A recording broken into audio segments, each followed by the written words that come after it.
Hi friends, welcome to my channel Saritha blogs. మిగిలిపోయిన ఇడ్లీ పిండితో క్రిస్పీగా రవ్వ బొండాలు ఎలా చేసుకోవాలో నేను మీకు ఇప్పుడు చూపిస్తాను. నేనైతే ట్రై చేశాను, నాకైతే చాలా బాగా వచ్చింది. మీరు కూడా ట్రై చేయండి.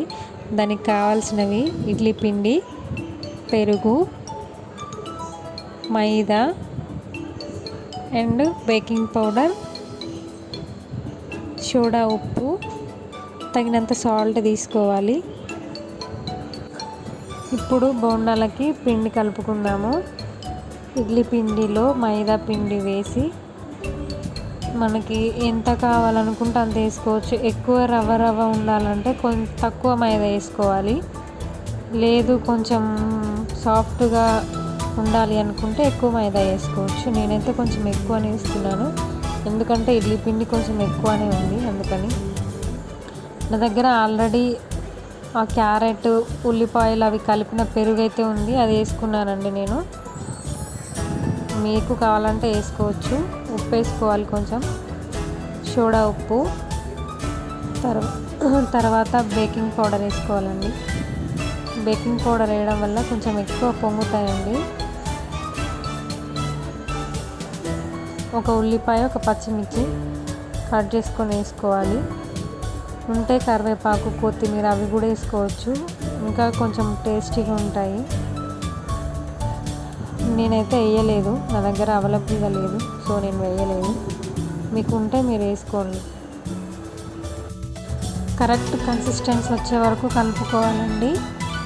కొంచెం వాటర్ వేసుకోవచ్చు, నేనైతే కొంచెం వాటర్ వేస్తాను. ఉంటే ఇంకొంచెం ఎక్కువైనా పెరుగు వేసుకోవచ్చు. నా దగ్గర తక్కువ పెరిగే ఉంది కాబట్టి నేను కొంచెం వాటర్ అయితే కలుపుకుంటున్నాను. చూడండి పిండి ఎలా వచ్చిందో. ఇంకా కొంచెం టైట్గా కలుపుకోవచ్చు, కానీ నాకు అంత టైట్గా ఉంటే వేయడానికి రాదని కొంచెం రొచ్చుగానే కలిపానండి.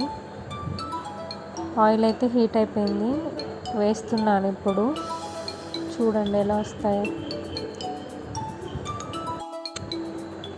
ఈ వీడియో వచ్చేసి కెమెరామెన్ ఎవరు లేరు, అందుకని ఒక హ్యాండ్తో ఫోను, ఒక హ్యాండ్తో వంటలు చేయడం అయింది.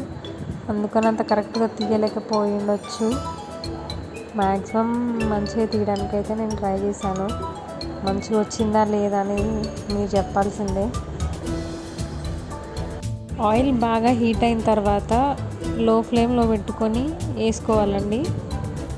కొంచెం సేపటి వరకు లో ఫ్లేమ్లోనే బాయిల్ చేసుకోవాలి. ఎందుకనంటే ఎక్కువ ఫ్లేమ్ ఉందనుకోండి, హై ఫ్లేమ్ ఉందనుకోండి మొత్తం మాడిపోతుంది ముందే.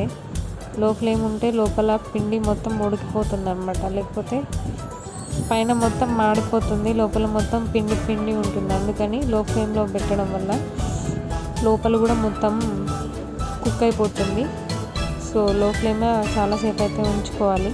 తర్వాత కొంచెం హై చేసుకోవచ్చు. ఇప్పుడైతే ఈ బ్రౌన్ కలర్ అయితే వచ్చేసినాయి, తీసేస్తున్నాను. చూసారు కదా, కొంచెం పిండి వేసినా కూడా చాలా లడ్డుగా ఉబ్బేసినాయి అవి.